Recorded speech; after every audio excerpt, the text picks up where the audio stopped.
नमस्कार दोस्तों, शुक्रवार व्रत कथा में आप सभी का स्वागत है। एक गांव में एक बुढ़िया रहती थी जिसके 7 बेटे थे। 6 बेटे कमाने वाले थे और एक बेटा निकम्मा था। बुढ़िया माँ 6 पुत्रों का जूठा 7वें पुत्र को देती। 7वां पुत्र एक दिन अपनी पत्नी से बोला, देखो मेरी माता का मुझ पर कितना प्रेम है। वह बोली, क्यों नहीं, सबका जूठा बचा हुआ तुमको खिलाती है। वह बोला, जब तक आँखों से ना देखूं मान नहीं सकता। पत्नी ने हंसकर कहा, देख लो तब तो मानोगे ना। कुछ दिन बाद एक बड़ा त्योहार आया। घर में 7 प्रकार के भोजन और चूरमा के लड्डू बने। वह पत्नी की बात को जांचने के लिए सिरदर्द का बहाना बनाकर पतला कपड़ा सिर पर ओढ़कर रसोई में जाकर सो गया। कपड़े में से सब देख रहा था। 6 भाई भोजन करने आए। उसने देखा माँ ने उनके लिए सुंदर सुंदर आसन बिछाए, 7 प्रकार की रसोई परसोई और आग्रह कर करके उन्हें भोजन कराती रही। वह देखता रहा। 6 भाई भोजन कर उठ गए तब माँ ने उनकी 5 थालियों में से लड्डू के टुकड़ों को उठाया और एक लड्डू बनाया। जूठन साफ कर माँ ने उसे पुकारा, उठ बेटा उठ, तेरे भाइयों ने भोजन कर लिया है, तू भी उठकर भोजन कर ले। उसने कहा, माँ मुझे भोजन नहीं करना, मैं परदेश जा रहा हूँ। माता ने कहा, कल जाना हो तो आज ही जा। वह बोला, हाँ जा रहा हूँ। यह कहकर वह घर से निकल गया। चलते समय उसके पत्नी की याद आई। वह गौशाला में कंडे थाप रही थी। वहाँ जाकर बोला, मेरे पास तो कुछ नहीं है, ये अंगूठी है, सो ले लो और अपनी कोई निशानी मुझे दे दो। वह बोली, मेरे पास क्या है, यह गोबर भरा हाथ है। यह कहकर पत्नी ने उसकी पीठ पर गोबर के हाथ की थाप मार दी। वह चल गया। चलते चलते दूर शहर में पहुंच गया। वहां एक साहूकार की दुकान थी। वहां जाकर बोला, सेठ जी मुझे नौकरी पर रख लो। साहूकार को नौकर की सख्त ज़रूरत थी। साहूकार ने कहा, काम देकर तनख्वाह मिलेगी। उसने कहा, सेठ जी जैसा आप ठीक समझे। उसे साहूकार के यहाँ नौकरी मिल गई। वह दिन रात काम करता। कुछ दिन में दुकान का लेन देन, हिसाब किताब, ग्राहक को माल बेचना, सारा काम करने लगा। साहूकार ने 7-8 नौकर थे। वह सब चक्कर खाने लगे, लेकिन उन्होंने उसे की लगन, परिश्रम और ईमानदारी से सभी को पीछे छोड़ दिया। उसके अपने का कर्म मिला। सेठ ने उसका काम देखा और 3 महीने में ही उसे मुनाफे में साझेदार बना दिया। परिश्रम करते करते 12 वर्ष में ही वह नगर का नामी सेठ बन गया और सेठ अपना सारा कारोबार उस पर छोड़कर बाहर चला गया। इधर उसकी पत्नी पर क्या बीती वो सुनो। सास ससुर उसे दुख देने लगे। गृहस्थी का काम करवा कर उसे लकड़ी लेने जंगल में भेजते। इस बीच घर की रोटियों के आटे से जो भूसी निकलती उसकी रोटी बनाकर रख दी जाती और फूटे नारियल की नरेली में पानी दिया जाता। इस तरह दिन बीत रहे थे। एक दिन जब वह जंगल में लकड़ी लेने जा रही थी तब उसे रास्ते में बहुत सी स्त्रियां संतोषी माता का व्रत करती दिखाई दी। यहाँ वह खड़ी होकर पूछने लगी, बहनों ये तुम किस देवता का व्रत करती हो और इसके करने से क्या फल होता है? इस व्रत से करने की क्या विधि है? यदि तुम अपनी इस व्रत का विधान मुझे समझा कर कहोगी तो मैं तुम्हारा बड़ा एहसान मानूंगी। उनमें से एक स्त्री बोली, सुनो यह संतोषी माता का व्रत है। इसके करने से निधनता दरिद्रता का नाश होता है, लक्ष्मी आती है, मन की चिंताएं दूर होती हैं, मन को प्रसन्नता और शांति मिलती है, निपुत्री को पुत्र मिलता है, प्रीतम बाहर गया हो तो वह शीघ्र लौट आता है, कुंवारी कन्याओं का मनपसंद वर मिलता है, चलता मुकदमा खत्म हो जाता है, कलेश घर की निवृत्ति हो जाती है, सुख मुख शांति होती है, घर में धन जमा हो, धन जायदाद का लाभ होता है तथा और भी मन में जो कुछ कामना हो सब संतोषी माँ की कृपा से पूरी हो जाती है, इसमें संदेह नहीं। वह पूछने लगी, यह व्रत कैसे किया जाता है, यह भी बताओ तो बड़ी कृपा होगी। वह स्त्री कहने लगी, बिना परेशानी, श्रद्धा और प्रेम से जितना भी वन करे प्रसाद लेना। 5 पैसे से 5.25 आने तक, इससे भी ज़्यादा शक्ति और भक्ति के अनुसार गुड़ और चना लें। हर शुक्रवार को निराहार रहकर कथा सुनना। कहना, इसके ओम बीज टूटना नहीं टूटना चाहिए, लगातार नियम पालन के लिए करना। सुनने वाले कोई ना मिले तो घर घी का दीपक जलाकर उसके आगे जल के पात्र को रख कथा कहना, परंतु नियम ना टूटे। जब तक कार्य सिद्ध ना हो नियम पालन करना और कार्य सिद्धि हो जाने पर व्रत का उद्यापन करना। 3 मास में माता पूरा फल प्रदान करती है। यदि किसी के ग्रह खोटे हैं तो भी माता 1 वर्ष में अवश्य उसकी अनुकूल करती है। कार्य सिद्धि होने पर ही उद्यापन करना चाहिए, बीच में नहीं। उद्यापन में 2.5 सेर आटे का खाजा तथा इसी अनुसार खीर तथा चने का साग बनाना। 8 बच्चों को भोजन कराना। जहाँ तक मिले देवर जेठ भाई बंधु कुटुंब के लड़के लेना, ना मिले तो रिश्तेदारों और पड़ोसियों के लड़के बुलाना, उन्हें भोजन करा यथाशक्ति दक्षिणा दें। माता का नियम पूरा करना। ध्यान रखना उस दिन घर में कोई खटाई ना खाए। यह सुनकर वह घर से चली गई। रास्ते में लकड़ी के बोझ को बेच दिया और उन पैसों में गुड़ चना ले माता के व्रत की तैयारी करने लगी। रास्ते में संतोषी माँ के मंदिर में जय माता के चरणों में लौटने लगी, विनती करने लगी, माँ मैं दीन हूँ, निपट मूर्ख हूँ, व्रत के नियम कुछ नहीं जानती, मैं बहुत दुखी हूँ। हे माता मेरे दुख दर्द कर मेरी शरण में हूँ, मैं आपकी शरण में हूँ। माता को दया आई। एक शुक्रवार बीता। दूसरे शुक्रवार को ही उसके पति का पत्र आया और तीसरे शुक्रवार को उसका भेजा हुआ पैसा आ गया पहुँचा। यह देखकर जेठानी मुँह सिकोड़ने लगी। इतने दिनों बाद इतना पैसा आया, इसमें क्या बड़ाई है।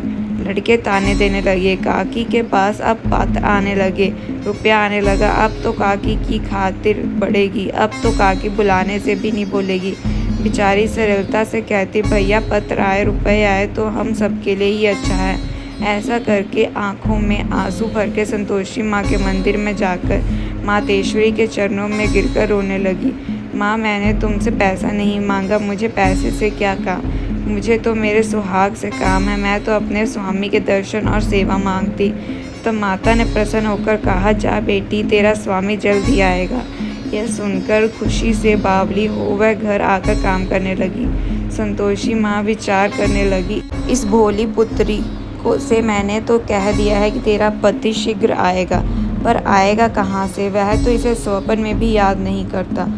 उसे इसकी याद दिलाना तो मुझे ही पड़ेगा। संतोषी माँ ने उस बुढ़िया के बेटे को सपन में समझाया, पुत्र तेरी घरवाली कष्ट उठा रही है।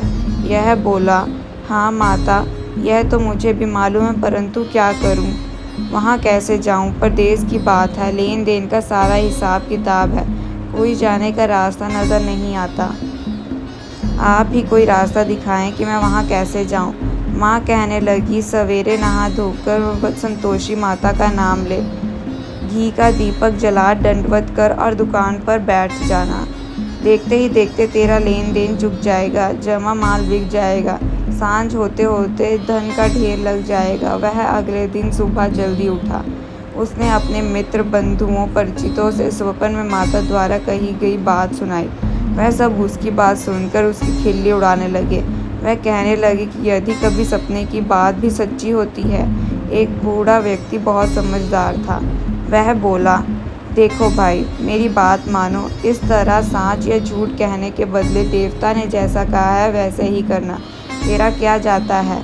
बूढ़े की बात मानकर नहा धोकर उसने संतोषी माता को प्रणाम किया, फिर भी दीपक जलाया, दुकान पर जा बैठा। शाम तक धन का ढेर लग गया।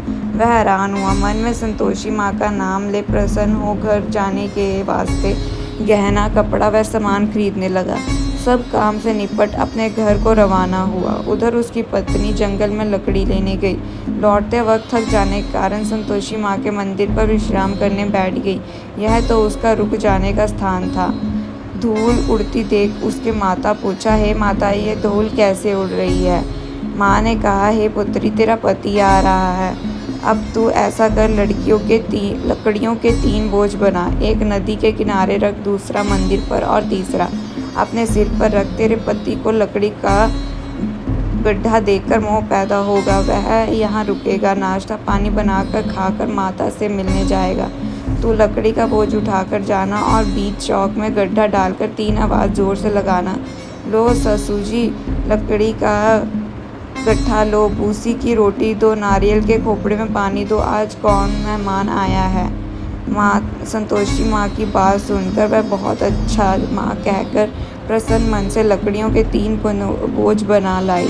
एक नदी के तट पर, दूसरा माता के मंदिर पर रखा। इतने में ही मुसाफिर वहां आ पहुंचा।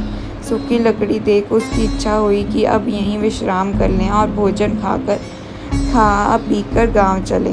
इस प्रकार भोजन कर विश्राम कर वह अपने गांव में आ गया। उसी समय बहू सिर पर लकड़ी का गट्ठा लिए आई। उसने गट्ठे को आंगन में डाल जोर से 3 आवाज़ दी। लो सासू जी लकड़ी का गट्ठा लो, भूसे की रोटी दो, नारियल के खोपर में पानी दो, आज कौन मेहमान आया है। यह सुनकर सास ने अपने दिए हुए कृष्णा को बुलाने के लिए कहा, बहू तू ऐसा क्यों कहती है, तेरे मालिक ही आया है, बैठ मीठा भात खाकर कपड़े गहने पहन। पत्नी की आवाज़ सुनकर उसका स्वामी बाहर आया और उसके हाथ में पहनी अंगूठी देख व्याकुल हो गया। उसने माँ से पूछा, माँ ये कौन है। माँ बोली, बेटी तेरी पत्नी है। आज 12 वर्ष हो गए जब से तू गया है, तब से सारे गांव में जानवर की तरह भटकती फिरती है, काम कुछ करती नहीं, 4 समय आकर खा जाती है। अब मुझे देखकर भूसे की रोटी और नारियल के खप्पर में पानी मांगती है। वह बोला, माँ मैंने इसे भी देखा है और तुम्हें भी। मुझे दूसरों घर की चाबी दो, मैं उसमें रहूँगा। ठीक है बेटा, जैसी तेरी मर्जी कहकर माँ ने चाबी का गुच्छा बेटे के सामने रख दिया। उसने दूसरे घर को खोलकर सारा सामान जमाया। एक दिन में वहाँ राजा के महल जैसा ठाट बाट बन गया। अब क्या था, वह सुख भोगने लगा। अगले शुक्रवार उसने पत्नी से कहा, मुझे संतोषी माँ का उद्यापन करना है। पति बोला, बहुत अच्छा, खुशी से कर लो। यह उद्यापन की तैयारी करने लगी। जेठ के लड़कों का भोजन के लिए कहने गई। उन्होंने मंजूर किया, परंतु पीछे से जेठानी ने अपने बच्चों को सिखाया, देखो रे, भोजन के समय सब लोग खटाई मांगना, जिसके उसका उद्यापन पूरा ना हो। लड़के भोजन करने आए, खीर पेट भर खा गई, परंतु बात याद आने पर कहने लगे, हमें कुछ खटाई खाने को दो, खीर खाना हमें भाता नहीं है, देखकर अरुचि होती है। लड़के उठ खड़े हुए, बोले, पैसा लाओ। भोली बहू कुछ जानती ना थी, उसने उन्हें पैसे दे दिए। लड़के ने बाजार जाके उन पैसों से इमली खरीदी और खाई। यह देखकर बहू पर माता जी ने कोप किया। राजा के दूत उसके पति को पकड़ के ले गए। अब सब मालूम हो गया, जब जेठ की रोटी खाएगा। बहू से यह वचन सहन ना हुए, वह संतोषी माँ के मंदिर में गई और कहने लगी, माता तुमने यह क्या किया, हंसकर क्यों डराने लगी। माता बोली, पुत्री तूने मेरा व्रत भंग किया है, इतनी जल्दी सब बात भुला दी। वह बोली, माता भूली तो मैं कुछ भी नहीं, ना ही कुछ अपराध किया है, मुझे तो लड़कों ने भूल डाल दिया, मुझे क्षमा करो माँ। माँ बोली, ऐसी भूल भी कहीं होती है। यह बोलकर अब कोई भूल नहीं होगी। अब बताओ मेरे पति कैसे आएंगे। माँ बोली, पति जा, तेरा पति मुझसे रास्ते में मिलेगा। वह मंदिर से निकलकर बाहर आई तो रास्ते में उसका पति आता हुआ मिला। उसने पूछा, कहाँ गए थे। वह बोला, इतना धन जो कमाया था उसका कर राजा ने मांगा था, वह भरने गया था। वह प्रसन्न होकर बोली, भला हुआ, अब घर चलो। फिर अगला शुक्रवार आया। वह बोली, मुझे माता का उद्यापन करना है। पति ने कहा, ठीक है करो। फिर वह जेठ के लड़कों को भोजन के लिए कहने गई। जेठानी ने लड़कों को सिखा दिया क्या था कि तुम पहले ही खटाई मांगना। लड़के भोजन करने बैठे, लेकिन भोजन करने से पहले ही कहने लगे, हमें खूर पूरी नहीं भाती, जी बिगड़ता है, कुछ खटाई खाने को दो। यह बोली, खटाई खाने को नहीं मिलेगी, खाना है तो खाओ। उसने उठकर चले जाने पर उसने ब्राह्मण के लड़के बुलाकर भोजन कराया। दक्षिणा की जगह उन्हें एक एक फल दिया। इससे संतोषी माँ प्रसन्न हो गई। माता की कृपा से 9 महीने बाद उसको चंद्रमा के समान एक सुंदर पुत्र प्राप्त हुआ। पुत्र को लेकर वह प्रतिदिन संतोषी माँ के मंदिर में जाने लगी। माँ ने सोचा, यह रोज आती है, अब क्यों ना मैं इसके घर चलूँ, इसका आसरा देखूँ तो सही। यह विचार कर माता ने भयानक रूप बनाया। गुड़ा चने से सना मुख, ऊपर से गुड़ मुख के समान होठ, उस पर मक्खियाँ भिनभिनाती रही। दहलीज में पैर रखते ही उसकी साथ चलाई। देख रहे कोई चुड़ैल डाकनी चली आ रही है, लड़कों इसे भगाओ नहीं तो सबको खा जाएगी। बहू रोशनदान से देख रही थी, वही प्रसन्न उठी, आज मेरी माता मेरे घर आई है। यह कहकर दूध पीते बच्चे को गोद उतार दिया। उस पर उसकी सास क्रोध में भरकर बोली, अरे रांड, इसे देखकर कैसे उतावली हुई जो बच्चे को पटक दिया।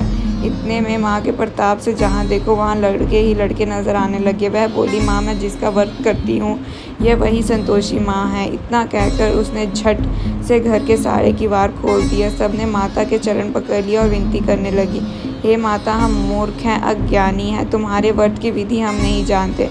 तुम्हारा व्रत भंग कर हमने बहुत बड़ा अपराध किया है। हे माता, हमारे सारे अपराधों को क्षमा करो। इस प्रकार बार बार कहने पर संतोषी माँ प्रसन्न हुई। इसके बाद उसकी सास कहने लगी, हे संतोषी माता, आपने बहू को जैसा फल दिया है वैसे सबको देना। जो ये कथा सुने या पढ़े उसका मनोरथ भी पूर्ण करना। इस प्रकार संतोषी माँ सभी के व्रत करने वाली कथा पूरी करती हैं। तो नमस्कार दोस्तों।